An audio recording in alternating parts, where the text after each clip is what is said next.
শিক্ষা হলো জাতির মেরুদণ্ড। শিক্ষার মাধ্যমে আসলে একটা মানুষ ভালো মন্দ বিবেচনা করার মতো কি হয়, তার যোগ্যতা অর্জন হয়।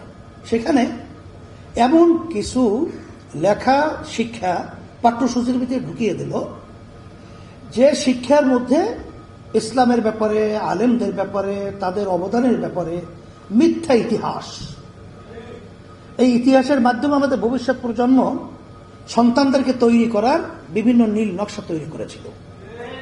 ইসলাম এ ব্যাপারে বিদ্বেষ ছড়াবার জন্য এবং ইসলামী যে নীতি আদর্শগুলো তাদের থেকে ধ্বংস করার জন্য বিভিন্ন ধরনের পাঠ্যসূচির মধ্যে তারা শিখাবার বন্দোবস্ত করেছিল। কিন্তু ইসলামী আন্দোলন বাংলাদেশ সহ সহযোগী সংগঠন আমরা যখন নাকি প্রতিবাদ করেছিলাম, আলহামদুলিল্লাহ অনেকটা পরিবর্তন হয়েছে, নাড়াচাড়াও করেছে, আল্লাহ শুকরিয়া।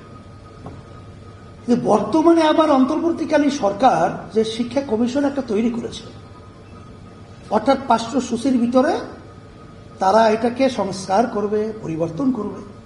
কিন্তু দেখা যায় যাদেরকে নেওয়া হলো সেখানে একজনও ইসলামী স্কলার কাউকে নেওয়া হয় নাই।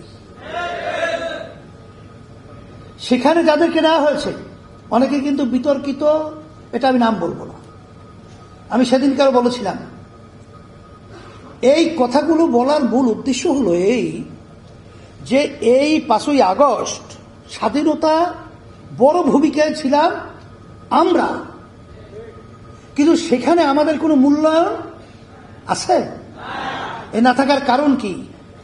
আসলে এখন পর্যন্ত ওদের চিন্তা চেতনা হলো আমাদের মাথায় নুন রেখে বড়ই খাবে আর বিভিন্ন সময় টুন শব্দ করবে।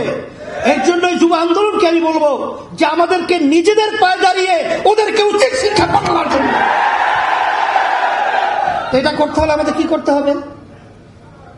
আল্লাহ রাব্বুল আলামিন ঘোষণা করেছেন ওয়াজাহিদু ফিল্লাহি হাক্কা জিহাদ।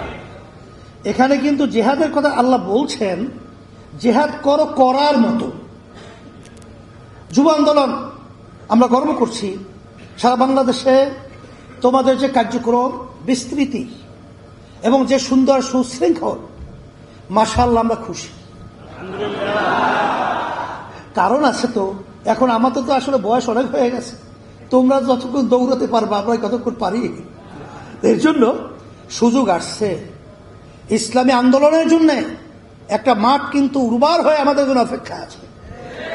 এই সময় যদি আমরা ভালো চাষাবাসের মাধ্যমে, ভালো ইসালির মাধ্যমে যদি আমরা ফসলকে ঘরে উঠাতে না পারি, এটা আমাদের জন্য একটা দুঃখই থেকে যাবে। বাস্তবে কিন্তু আমরা এটা দেখব না।